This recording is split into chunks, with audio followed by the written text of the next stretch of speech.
মাকে ডাকছে এইভাবে, যদি ডাকে কি হবে এইভাবে।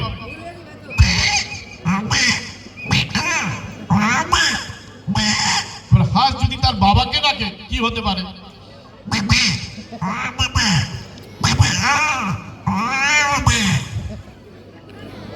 আমরা জানি কুকুর প্রভু ভক্ত, সে সারা রাত প্রচন্ড নিষ্ঠার সঙ্গে প্রভুর বাড়ি পাহারা দেয়।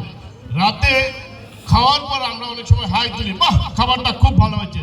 ঠিক সেরকমই ধনী লোকের বাড়িতে লালিত পালিত কুকুর রাতে আয়েশ করে পরম তৃপ্তিতে ডাকে এভাবে।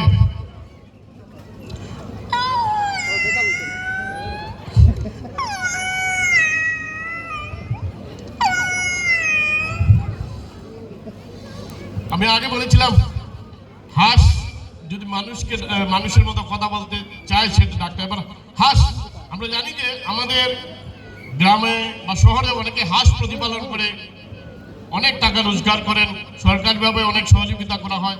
এরকম একটি মাঝবয়সী হাঁস তার সঙ্গীকে খুঁজে বেড়াচ্ছে এবং সে ডাকছে।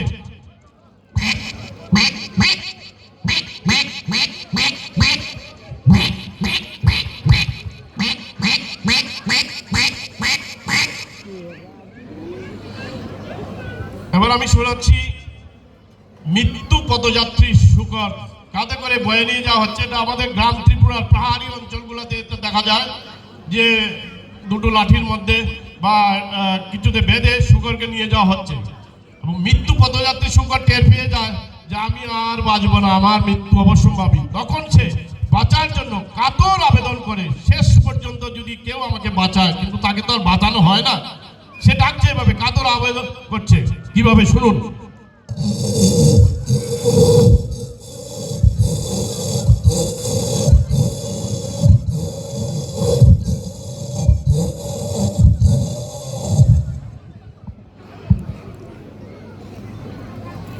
আজকাল আমাদের অত্যন্ত কাজের চাপ, আমরা বিভিন্ন সময় বিভিন্ন রোগে আক্রান্ত হচ্ছি, কেউ প্রেশার, কেউ সুগার, এরকম নানা ইউরিক অ্যাসিড। ডাক্তারবাবুদের কাছে গেলে বলবেন যে ভোরবেলা উঠুন, হাঁটুন। মুরুখ ভোরবেলা ঘুম থেকে উঠে, এবং আপনারা শুনবেন যারা ভোরবেলা ঘুম থেকে উঠেন কাক মুরুখ কিভাবে ডাকে, আমি সেটাই শোনাচ্ছি।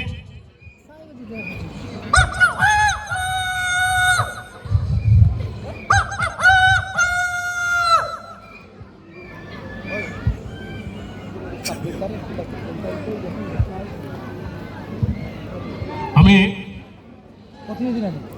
চলে যাচ্ছি আমার পরে ডাক তক্ষক। তক্ষক সম্পর্কে আমাদের অনেকেরই অভিজ্ঞতা নেই। এরা সাধারণত বাড়ির ছাদে থাকে, যদি সে ছাদ হয় বাঁশের বা কাঠের তৈরি। গ্রামের বাড়িতে এদের আনাগোনা একটু বেশি। এরা আবার শহর পছন্দ করে না, মানুষের তেমন ক্ষতিও করে না, তবে জ্বালাতন করলে যদি কামড়ায় তবে বাঁচা দেয়। এই তক্ষক কিভাবে বাড়ির সেই বাঁশের ছাদে বা কাঠের ছাদ যদি থাকে সেভাবে আপন মনে ডাকে, শুনুন।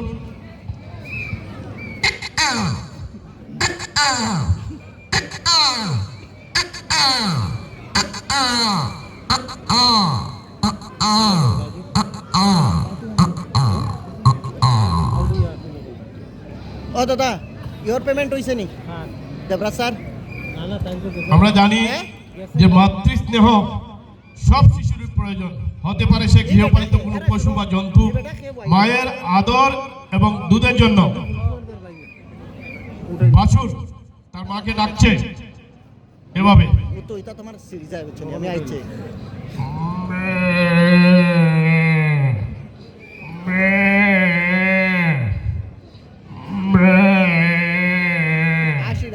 হয়তো গাবি হয়তো সারা দিতেও পারে, নাও দিতে পারে। ও তাই আসি না, বলে আসি বিনোদন সারা মাসে আসরা ঠিক গাড়ি আসে। অনেক কুকুর আছে তারা খাবার পায় না, অনেকের হয়তো গায়ের চামড়া ঝলসে গেছে, দুঃখী কুকুর। আমরা অনেকে হয়তো আঘাত করি, কিন্তু আমার অনুরোধ কুকুরকে এরকম মারবেন না, আঘাত করবেন না। তারও আমাদের এই সমাজে বাঁচার অধিকার রয়েছে। এরকম দুঃখী কুকুরকে যদি আমরা আঘাত করি, অনেকে বলেন ঘিয়ে বাজা কুকুর, তখন সে দুঃখে এভাবে কাঁদে।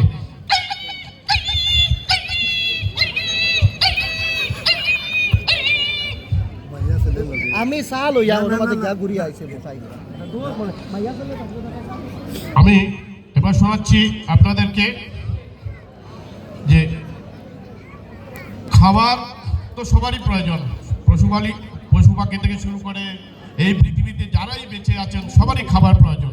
ঠিক এরকম একদিন দেখা গেল কি দুটো বিড়াল, স্ত্রী এবং পুরুষ, তারা খাবার সন্ধানে ঘুরে বেড়াচ্ছে, তাদের কপালে খাবার জুটছে না। একটা বাড়িতে গেল, বাড়ির মালিকও খাবার খেয়ে ঘুমিয়ে পড়েছেন। এই পরিস্থিতিতে দুটো স্ত্রী এবং পুরুষ বিড়াল তারা নিজেদের মধ্যে বলাবলি করছে এবং কান্নাকাটি করছে। স্ত্রী বিড়াল বলছে,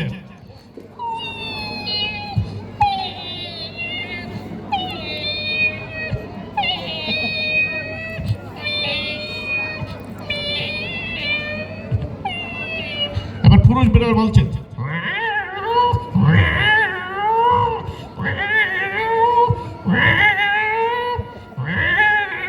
সে তার দুঃখ প্রকাশ করছে, হয়তো খাবার পাবে হয়তো পরবর্তীতে।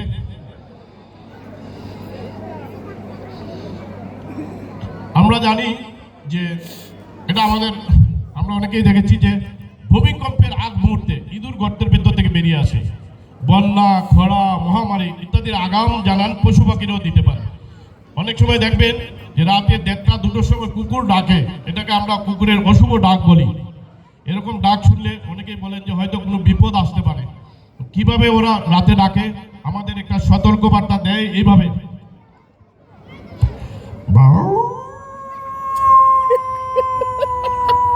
পুরা অরিজিনাল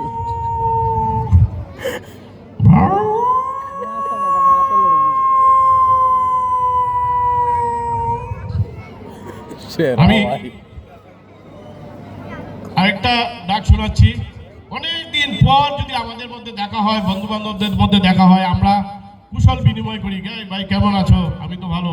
ঠিক সেরকম পশু পাখিরাও কিন্তু এরকম, অনেকদিন পর যদি দেখা হয় তাদের নিজেদের মধ্যে ভাব বিনিময় হয়, কথোপকথন হয়। স্ত্রী এবং পুরুষ ছাগল অনেকদিন পর দেখা হয়েছে, তো বলছে, স্ত্রী বলছে,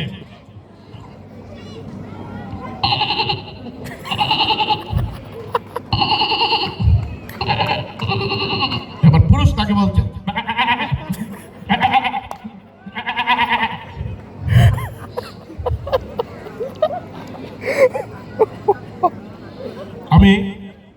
আপনারা জানেন যে এরকম অনুষ্ঠান করতে গেলে এই যে আমার যতগুলো ডাক আমি দিচ্ছি সব আমার শ্বাসের উপর ভিত্তি করে এই ডাকগুলো আমি দিতে হচ্ছে।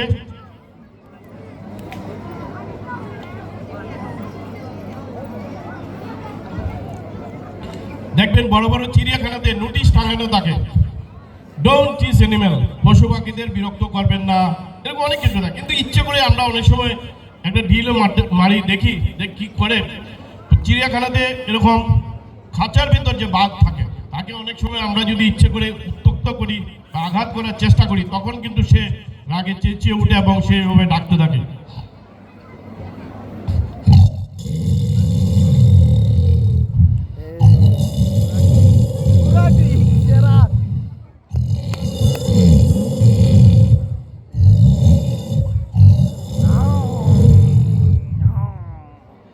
আমি আরেকটি ডাক দেব।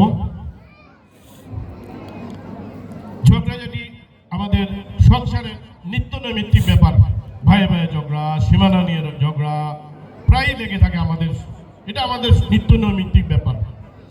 অনেক সময় দেখবেন যে বিদ্যুৎ পরিবাহী তার, যে কারেন্টের তারের মধ্যেও শালিক পাখি লড়াই করতে করতে মাটিতে পড়ে, তাদের লড়াইটা থামে না। ঠিক সেরকমই দুটো পুরুষ বিড়াল অনেক সময় যখন মেতে উঠে লড়াইয়ে, তখন যদি আপনারা একটু জলে ঝাপটা দেন, আমি গতবারে এটা করেছিলাম এখানে, তখন দেখবেন এদের লড়াইটা আরেকটু জমে ওঠে। প্রায় দেখা যায় পুরুষ বিড়ালের মধ্যে তাদের ইগো ফাইট। এটা আমার শেষ নিবেদন। ইগো লাস্টে লাগে জমাইয়া রাখবেন।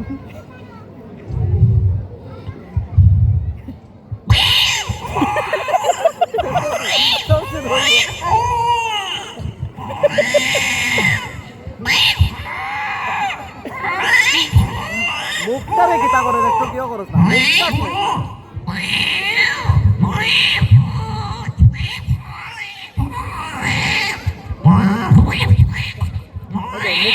এবার জলের চাপটাটা পড়লো, দেখা যাক কি হয়। নমস্কার, ধন্যবাদ। আরে গুড